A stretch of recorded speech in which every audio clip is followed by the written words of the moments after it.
Welcome back to the Paddison podcast. We've got a fabulous guest today. Her name is Iida, and she's sitting in her lovely home in Surrey, just outside of London. So thanks for joining us on this episode. Thanks so much for having me. It's wonderful to be here. So we're going to have some fun today. You've got a great story to share about your massive improvements with your health. And we're also going to talk about all the wonderful stuff that you do on social media, because you've got a very keen eye from a photography point of view, and you've got a wonderful gift in being able to prepare lovely plant-based recipes. So I want to talk about those things and any other useful information that you could share with listeners to help them achieve the kind of results that you've been able to achieve with your inflammatory arthritis. It's been quite amazing. So why don't you tell us how that began? How did you become diagnosed and how long ago, and take us from there? Yeah, so it was about 2 years ago in August 2014, and my left knee started giving me trouble, and it started getting more and more swollen, more and more painful. Went to see the doctor, who told me to rest for a month, which is, great advice. You live in London, you have all the stairs going up and down, going to work. So I kind of tried to do that, didn't help, got worse and worse. I saw osteopaths, acupuncturists, homeopaths, physiotherapists, and it took about 9 months before they were able to, they got me in touch with the rheumatology department. And that's where they told me that I have inflammatory arthritis. Whether they told me that it was rheumatoid arthritis or just inflammatory arthritis, can't quite remember. But as far as I was concerned, they did call it rheumatoid arthritis at the time. I was getting married around that time, and they wanted to give me steroid shots. And I had read somewhere that, you can get a bit of a puffy face from that. So I thought, I do not want to risk this, pure vanity. So I didn't take anything for it. My knee was so swollen, I couldn't walk down the stairs properly. I had to go down with 1 foot first, which is great in London rush hour. You're very popular. It was very bad. And I didn't take any medication also because I wanted to rule out Lyme disease, which we did. And in the end, I started on sulfasalazine in August last year, so 2015, 1 year after the whole thing started. Okay, I was on... Was it just your knee still at this point that was giving you a lot of grief? Yeah, as far as I can remember, it was just my knee. I had been on some antibiotics actually 6 months earlier, so still kind of right before they put me in touch with the rheumatology department. And I was on antibiotics for something, and I remember that I couldn't lift my arm. After about 8 p.m. in the evening, I could barely lift my arm. So it was as if something really set in the evenings. It was quite horrible. And I did have that at the wedding as well, which is obviously not ideal. So I got on the sulfasalazine. I was on it for 2 weeks. It was horrible. It was, and I've said this before, it's like having a metallic poison go through your veins for me. It gave me some metallic headache, really unnatural, just awful. And, I could suddenly see my life kind of ahead of me, just getting on more and more medication. And I knew that's not me. That's not right. That's not how you treat this thing. There is nothing wrong with me I'd never had any problems before. And then suddenly this thing just comes up like this. So anyways, after 2 weeks, I had a massive allergic reaction. I got hives all over. I went to the emergency room, and they just said, you have to stop the medication. Wow. So emergency room for the hives because of the side effects of the sulfasalazine. Exactly. Something someone said to me recently, which I really liked actually. They said, look, these drugs don't have side effects. They have effects. These are the effects of the drug. They have massive effects. Right. So we kind of, the word side makes them, that sort of softens the implications. But these are the effects, just like pain relief, which we hope is an effect, and it's not always effective with these drugs, but we hope they also have other effects, and some of them can be disastrous, like you've just talked about. So 2 weeks, you're in the emergency room, you're covered in hives, the doctors say you've got to get off the sulfasalazine, your knee's still in pain, your shoulder's still hurting when you lift it at night. So what happens next? Yeah, so then I just thought, you know what, I'm not doing this anymore. I'm figuring things out on my own. And I started researching it. I looked at a lot of YouTube videos. I was just on Google, for days. And every time that someone had gotten well from rheumatoid arthritis or inflammatory arthritis, they had mentioned a diet change.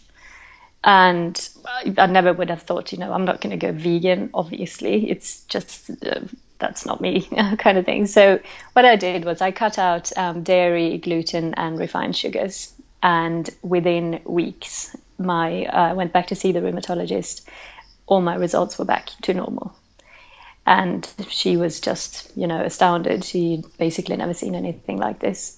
So she said, "Oh, can I pass this on to my other clients, actually, who are asking for a natural way to heal?" I said, "Sure, please do, whatever I can do." But, you must have been blown away by the results of the dietary change, and then sort of also surprised that the rheumatologist had never seen anything like it. Absolutely. It's just shocking, and I remember that when I first saw her in March, I did mention a diet change, and she just said, I do not believe that has anything to do with it. Those were her exact words.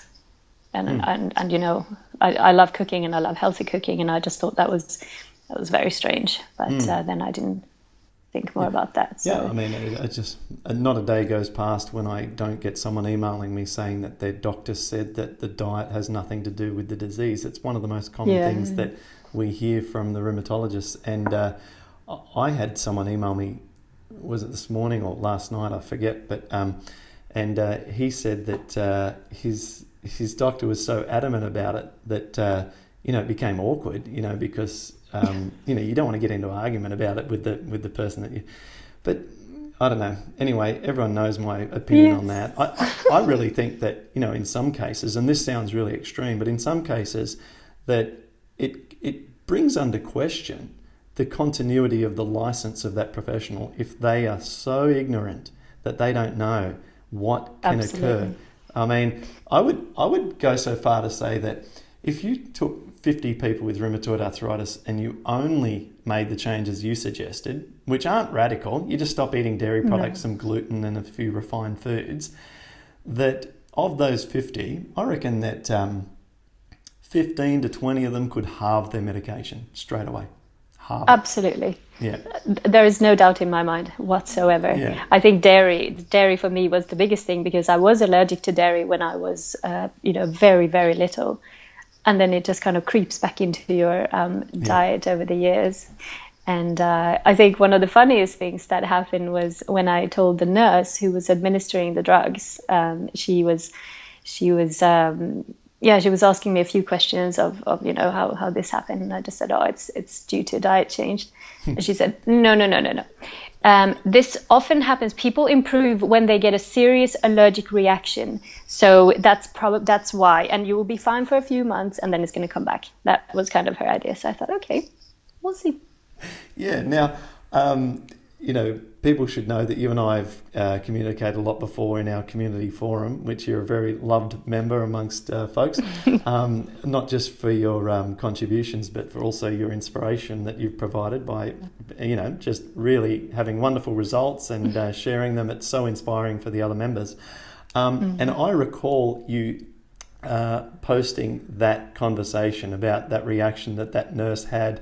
And I think I responded with here we go again, another way of creating fear in the patient so that they then anticipate the worst case scenario, so that the system then is kind of, creating this self-fulfilling prophecy by saying, you'll need us again, you will have to come back to us.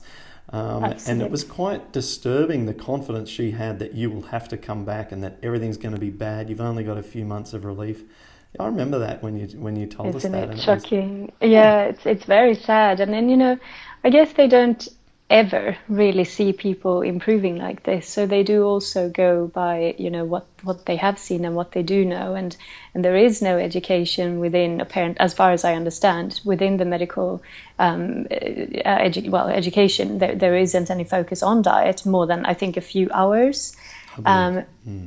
Which is horrible. This is what it comes down to, you know. It's so simple, and you just look at websites like or listen to people like Dr. McDougall, all of the Dr. Clapper, you know, these guys. The Forks Over Knives movie is amazing. Can I just say, please, people, watch it. It's mind blowing, and it's so simple. So it's, yeah, I mean, it's criminal basically that there isn't more education when it comes to diet. Yeah, so much would be saved. I know. I'm on the other side of the fence. I've done all diet research, and not professionally, just, you know, recreationally, but having my life depend upon it. So the passion was there, and is still there, because, you know, it's fun helping people. I find that very satisfying, you know, and also, and then very little on drugs. And it's not my place to comment on the drugs, nor am I really interested in drugs, because that's like being interested in Band-Aids. Band-Aids are just a patch. Why don't we find out what's causing it, and then we deal with that? That's far more interesting and far more complicated, by the way, than just trying to stop the pain in the joints. But trying to stop it from an underlying cause is a fascinating and challenging endeavour, and that's what interests me the most. And that's what I think, that if I was in the medical profession and someone came and had results like yourself, explained what they'd done, and then you know, when you go back and see them again, you can continue your story in a minute about your ongoing, you know, visits with them, if there were any, and then there's an opportunity to learn, and I think that jobs of any kind become boring, and life in general ceases to be exciting when learning stops. And it wasn't my grandmother. My dad told me that some elderly folks at the nursing home where she was at in her last year or so, they said that you never get old as long as you keep learning all the time, you know. And so why not, I don't know, doctors should see this as a great learning opportunity, new educational angle that is far more interesting than just treating the symptoms. Absolutely. Yeah. No, I'm so grateful for the Paddison program, and for, you know, all the work that you and Melissa as well have done. It's obviously it's changed my life completely. So because just to continue my story, then please. I after cutting out all of that, and after hearing from my rheumatologist, you know, what did you do? I went home, and I can't remember if I was discharged from the department at the time, but she sure sent me home and said, there is nothing I can do for you at the moment. You're doing it all right. And I did feel still that there was something going on in my body that I hadn't figured out. I never wanted to risk getting this again. And that's when I continued researching online, and then I came across the Paddison program. And I remember that I know that you were supposed to do all kinds of tests and things before you get your blood test done, get all of that done, and I pretty much had, you know, a few weeks before. But on the evening of having read the whole book, I just remember that it was somewhere here that suddenly just got so swollen. And I just thought, you know what, I'm quitting everything right now. I'm heading straight into this, and just going from there. And the first month is obviously the first 2 weeks they're challenging, because you're completely changing everything. People around you are still eating the same way as you've always done. And you sit there with your kind of food envy and just go, grains again, joy. But at the same time, I think, and I was reflecting on this yesterday, I think nature somehow is rewarding us for starting to eat the way we were supposed to eat, because your taste buds change so much that everything just is so wonderfully delicious. That orange I had after about 2 weeks or something was just more heavenly than any cake or anything that I have ever had before. And you know, it's just pure goodness. So I was, obviously it took a little while to kind of get used to that, and obviously traveling with it. I'm writing about that as well in my cookbook, but traveling with on the Paddison program. It just takes a little bit of planning, but I don't know. If just because you go away isn't any reason for you to kind of start having rubbish food again and putting your body into pain within hours. It's just ridiculous. Don't do it. Yeah. Um, Well, it is hard to travel when you've got a restricted diet, and I think we do our best to try and help people with that through the guides that we have in the forum and in the advanced package but that is a challenge. And I remember always being terrified going on cruise ships, because one of my big forms of income for a long period of time was having to well, it wasn't a huge part of my income, but traveling for cruise ships for my entertainment, for stand-up comedy. Sure. And I'd go on these cruise ships and I'd be really worried because the food is so ridiculous on these cruise ships. It's just like fat people getting fatter, right, on the cruise ships, you know. Oh my God! Not only cruise ships, Yeah. all places, you know, Disneyland and Oh, it's horrific. Even the rice has oil in it on the cruise ships, right? And so honestly. I used to worry for weeks going into but you know, we needed to have the income and stuff. So anyway, so I used to worry about that, and then I think anyway, I totally and appreciate that problem, which is why we try and address it pretty well in the materials that we have. So you've gone away from the nurse, and then you've gone back. You've started to get a little bit of a nodule or a little bit of pain in the side of your hand, and so you've found our program, and then you've started that. 2 weeks in, you've enjoyed your first orange, which is being reintroduced. Tell us how your body's responding and what happened from that point. Yeah, so it was very helpful in your ebook. It says that even though, first of all, the pain obviously started moving around, which was news to me. I hadn't had that before. So it kind of started moving to new places, and it went into my hands where it hadn't really been before. It went into my shoulders very much. But the knee kept getting better and better and better. And I'll add also that I started doing yoga in August at the same time as I made my first changes. And I mean, I did maybe 10 minutes of kind of very simple yoga stretches. I found them on YouTube. And I walked up the stairs and the pain was gone. And I mean, you know how painful it is to have that thing in your knee. Yes. So, so being able to walk up the stairs and you didn't feel any pain, that was just mind-blowing. Yeah. So I started just doing very simple yoga exercises at home every morning and every evening. And I have ever since. So, so I just kept improving. The knee got better and better, and the pain was kind of moving around, but still subsiding. So just getting less and less of it. And every time I got a bit worried about something, I would just post something on the forum. I mean, the forum is so amazing. I'm so grateful that we have that, because everybody has been through something that I've been through before, and they just say, it'll go away. This is what's happening, and if you kind of just sit there with your own thoughts, I think that's also one of the worst things. It makes it worse. But if you share it with people, then it's not that big of a deal. It's interesting like that, isn't it? They've done studies on this too, which is one of the driving things for me to put that forum together. The studies have shown that people who have a support, well, there's so much about this that's very interesting. But first of all, one time, taking a step back, I saw a sports psychologist once give a presentation. He used to coach the Formula One drivers about 15 years ago, and he was the number one coach for the top world champion Formula One drivers. And he did all this research, and he published a book and everything. And he said that the number one success factor for successful people in whatever the endeavor, whether it be race car driving or whether it just be, trying to achieve something with their university results or whatever, it wasn't the education, and it wasn't their upbringing, the amount of money they had or where they were born in the world. It was the amount of social support and their social networks' expectations of them to succeed.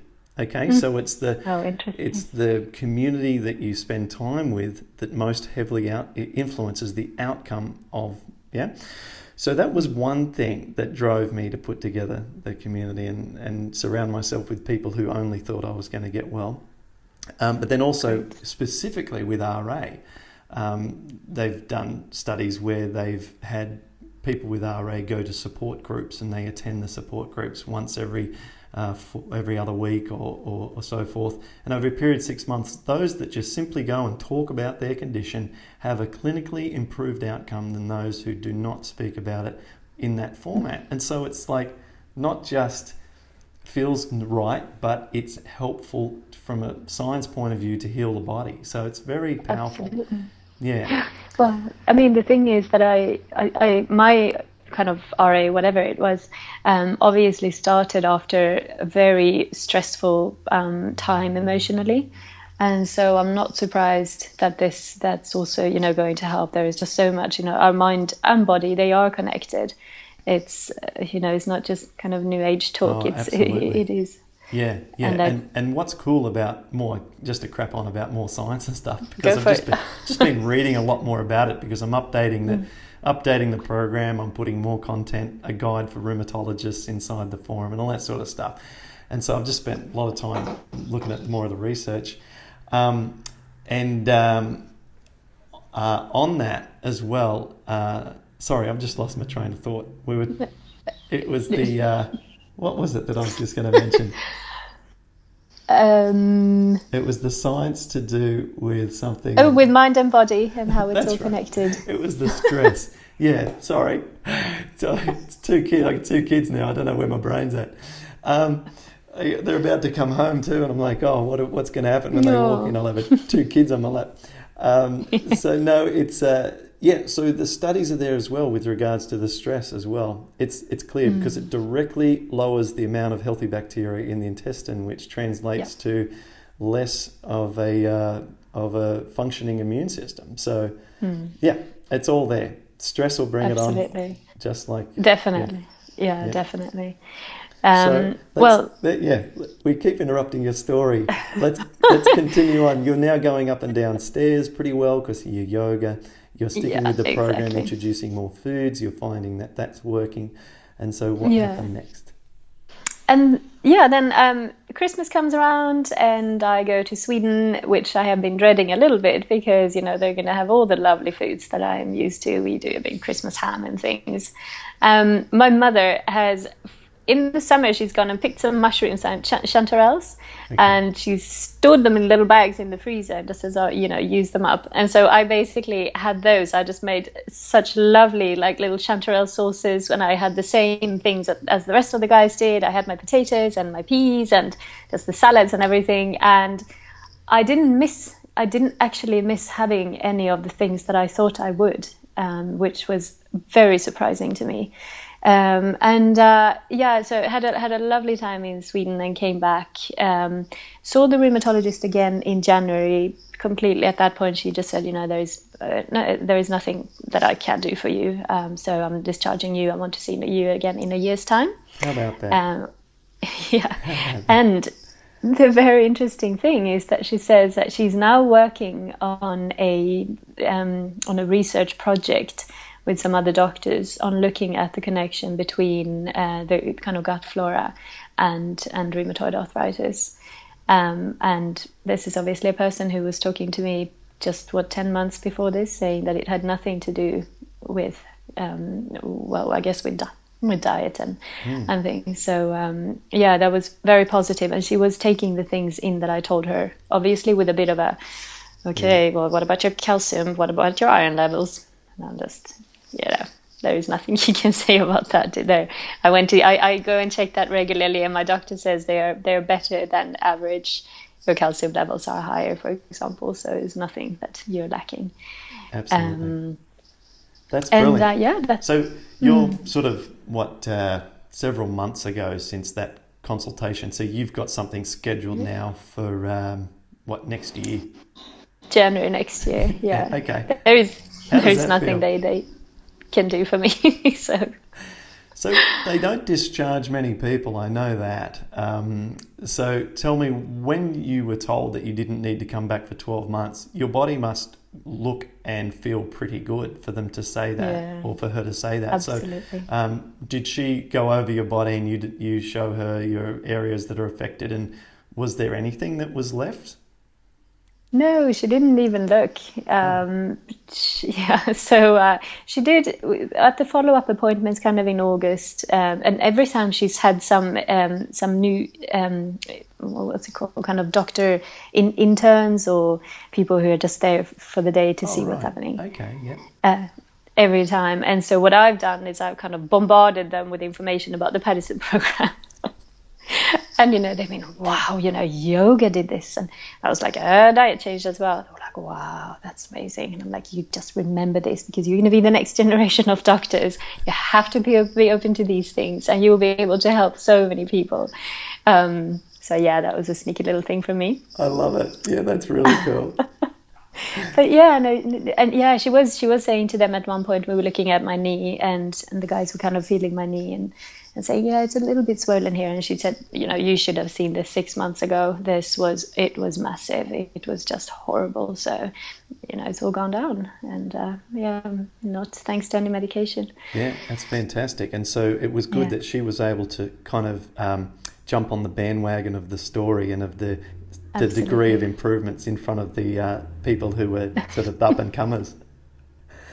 That's what I thought. No, I thought that was very big of her. That is good. Yeah. It also enabled her to, show some authority again. She's seen you through the process. That's nice.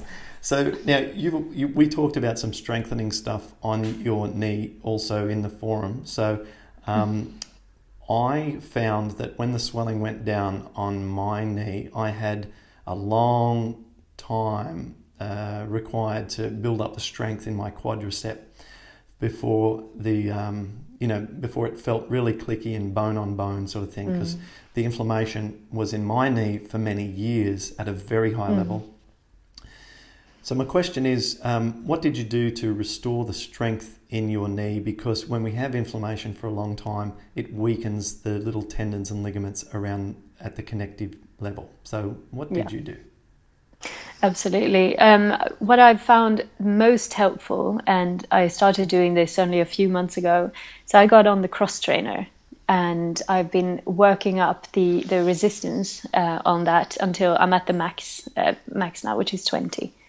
Wow, that is strong too. I know those cross trainers. That 20 maximum is a lot of resistance.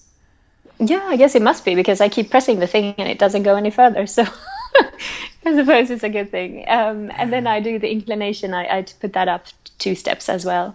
And I do about half an hour of this. And I do it 3 to 4 times a week in the morning. I have to go to the gym in the morning, otherwise it just won't happen. Yeah. And I obviously also do a lot of my yoga moves. Now, I still haven't done any Bikram yoga.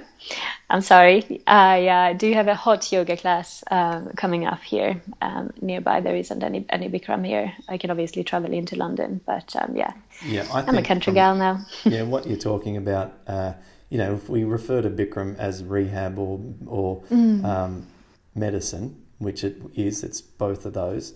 It just doesn't sound like you are at a situation where you need to do that.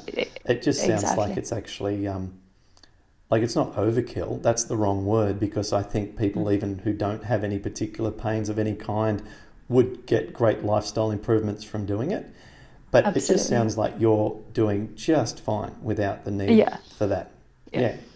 In this instance, I do see obviously, tons of people on the forum who swear by Bikram and who it's just working so much for.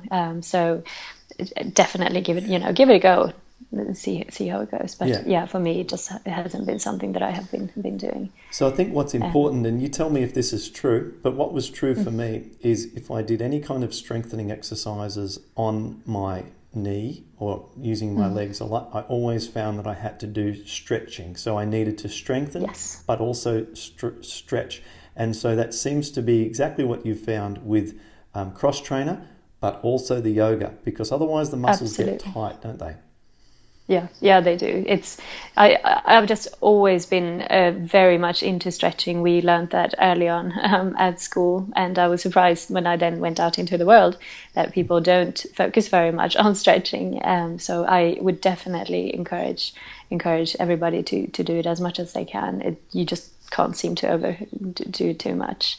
and it was really helped me. So I completely agree, and I find that if people with knee problems, from my personal experience, that if your knee hurts and it's inflamed, and then you're able to go through just 10 minutes of stretching of the major muscles around the joint, you get tremendous relief just from doing the stretching. Yeah. One that really helps, that's often overlooked, is the glute muscle. If you can stretch the glute muscle, it also offers a lot of relief to the knee, I used to find as well. So, listeners might be surprised by that and think, well, I can't stretch my quadricep because it hurts to try and pull my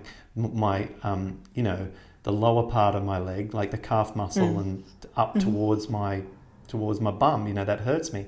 Well, just lie on your back, grab the main part of your femur and pull up your leg so you're stretching the hamstrings, and just doing that will give some relief. Definitely. One of the first things that I actually tried was lying on my back, like completely straight, and then I just bent my legs up towards me like this. Yep. And you hold your breath, and you hold kind of under the foot, and then you just hold that for 5 seconds. You breathe out and you let go, and then you do it again. I couldn't get anywhere close to here in the beginning, but it just came step by step by step. I don't know, I felt like I was 85 when I started. Yeah. But then it just gets better and better. So that was really great. That's the one thing that kept me going with the yoga every day. So. Well, I think that's fabulous, and some great insights there. And now let's talk about how you're inspiring other people, more in the sort of the general public. You've got an Instagram account, and you've also written a book that you're looking to get published. So let me sort of give a little bit of a plug again to the amount of the quality of the food and the images that you create of that food. You've obviously come from a cooking background to be able to create these kind of dishes, because my wife is naturally good in the kitchen, and you've taken this to a whole new level. I mean, I've just glanced through the latest draft that you've sent through to me just before we got online. There must be 100 recipes, or it's like there is a lot. I think there are about 60 at the moment. I have always loved cooking, and my mum loves to tell the story of me. I was 7 at the time. I started cooking for my family, and 3 weeks into that, she said, maybe you'd like to cook something else than spaghetti for once. And I just looked at her and I said, Mom, you don't like my food. I was heartbroken. So that's literally all the cooking background I have. I haven't done any education, anything like that in cooking. I just absolutely love it. And making things that are just nourishing for the body, that you don't have to think about, oh, I really shouldn't have another portion, or I really shouldn't be eating this. Just you can have it all, and you can have as much until you're full. Then you don't want to eat anymore, and you will never overeat. Not on the kind of recipes that we are able to have. And there are wonderful cookbooks out there, and there is a whole movement, especially in London. It's very interesting to see this plant-based movement at the moment. People are getting more and more into it. We have our big chains that do kind of lunch sandwiches and salads, and those guys they've even opened up like a pop-up shop for just vegetarian over in Soho in London. Yeah, they're called prêt à manger, so ready to eat in French. Oh, right. And they are super common here. I mean, they are everywhere. I was positively surprised. I went in the other day to get my unpasteurized coconut water. And I noticed that they actually have a porridge, which I would pretty much be able to have, which doesn't really happen too much. And it has amaranth, those little guys that go all over the show when you drop a bag on the floor. Yeah. I think if it was oats or quinoa, something like that, they did put a few kind of flax seeds in there as well. Mm-hmm. And I think they made it with coconut water, something like that. Yeah, right. Interesting. All right. Well, we'll Yeah. have to. Anyone who's in the London area might want to go and support their store, because it'd be good for them to do good business and keep doing their operation.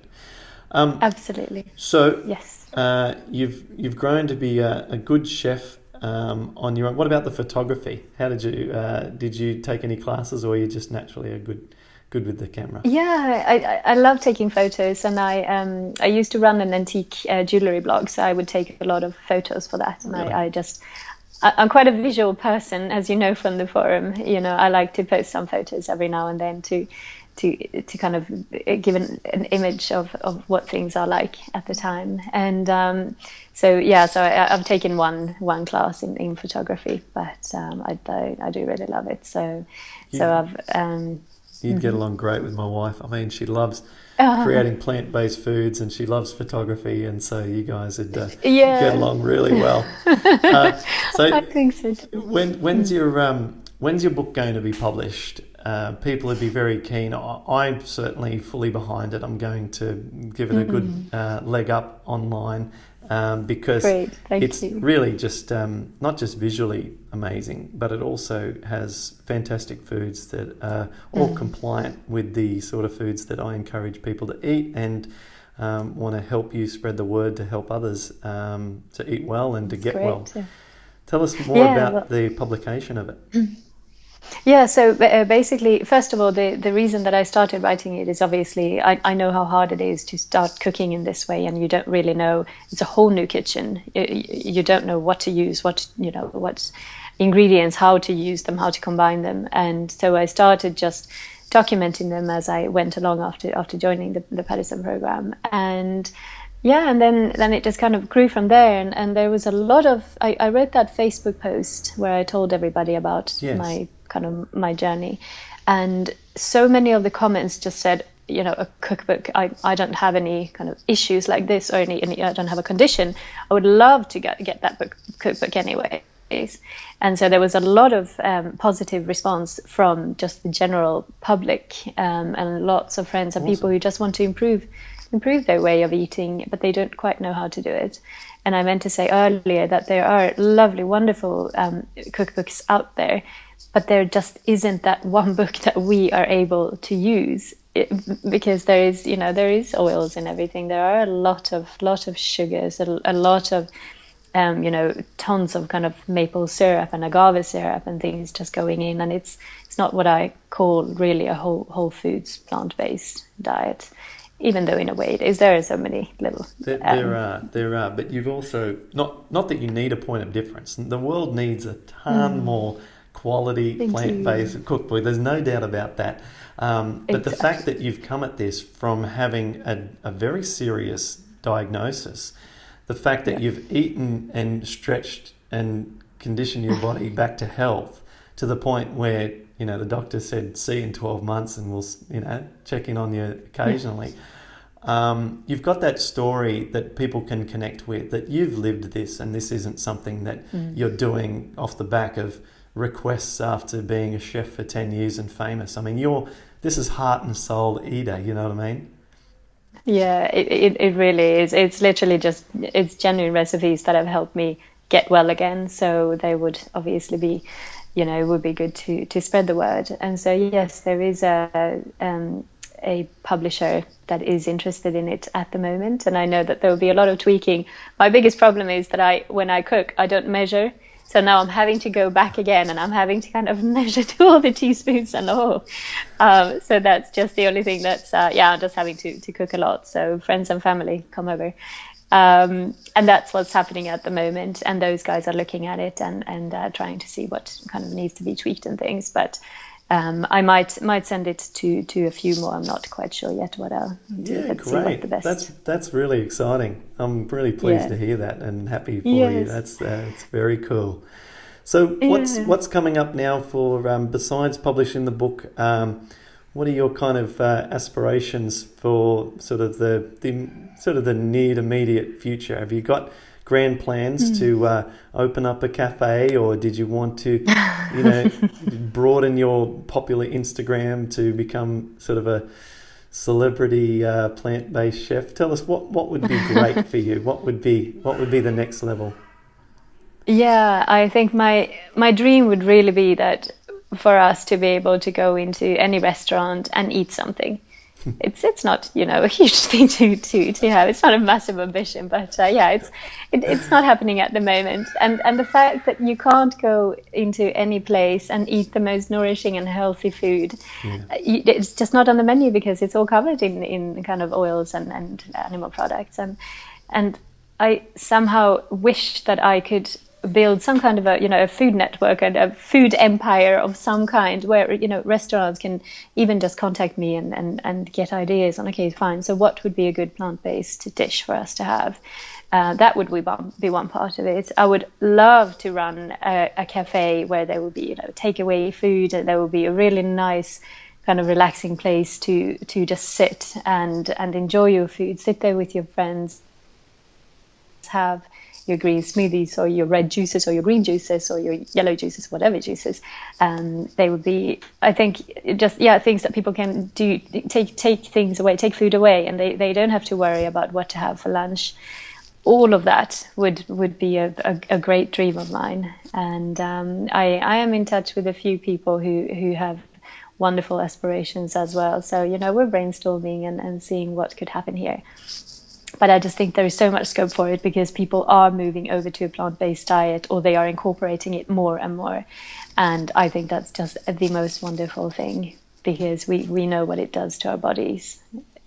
That's well said. And we know what it can... I think eventually everyone's got to go that way if we want to save the planet. It's kind of, it'll get to a point where, I don't know if it'll be 10, 50, 100 years, but when the planet runs out of water and there's too many people to feed them all, at some point, collectively, everyone's going to say, okay, we've got to do what's inevitable. We've got to eat the plants because, in terms of a calorie contribution for the amount of land that it takes to grow the food and to water the food, it's an absolute no-brainer. So, absolutely. Anyway. And it's so delicious. Yes, Hello. That's it. Now, that reminds me, what's the name of the book? So I've gone for a kitchen fairy tale, and she lived happily ever after kind of thing. But it might have to be Iida's kitchen. I'm not entirely sure yet, but at the moment it's a kitchen fairy tale. That's what people can find me under on Instagram as well. A kitchen fairy tale on Instagram. Okay, fabulous. Well, I'll send everyone in that direction. I'll put a link to that in the show notes of this transcription of this recording. And for now, I think we've had a great chat, and I might let you go and enjoy what looks like a sunny day over there in Surrey. Yep, this might very well be my day of summer. We'll stay on the line. We'll just go over a few things, and we'll wrap it up for listeners. And I'm sure they're very grateful to have listened and watched you talk about your story and all that you've done and all that you're in the process of doing. Great. Thank you so much for having me, and thank you for everything that you guys have done for us. It's truly wondrous. It's amazing. Thank you.